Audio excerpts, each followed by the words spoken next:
Tegelikult nii hull ka ei ole, seda issand jumal.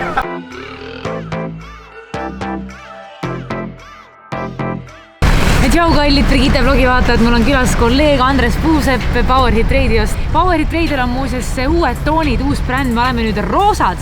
Kuidas suhtud sellest, et me roosad oleme? Ma ei tea, kas me oleme päris roosad, aga me oleme erksad värvid, selles mõttes vaat, siin on mitu värvi, valge, roosa.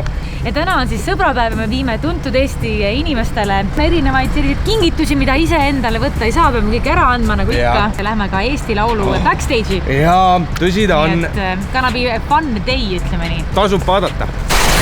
Ei plakka on. Joo! Me kingitus ka sulle. Nii, Puusepp. Tšau, head sõbrapäeva.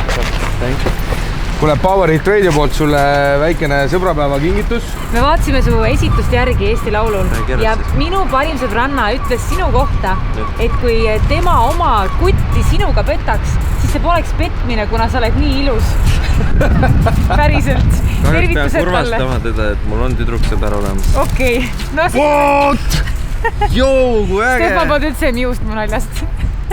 Nii, jaa, Bluetooth kõrvaklapid, saad kuulata mussi, et uut mussi teha.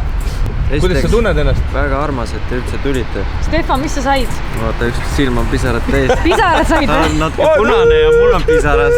Jaa, kuule, palju õnne ja head sõbrapäeva. Edu sulle finaalis.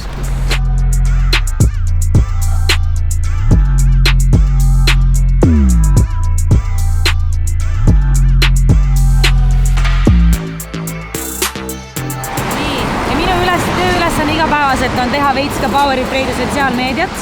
Seega like et follow et subscribe. Muide, varsti võib meie Instast võita sellise pusa. Esimesed makroonid lähevad sellele, kes teid raudselt ei söö. Holy shit! Tervist sõbrapäeva sulle. See on meie Powerhit Radio sõber ja need on käsitöö makroonid.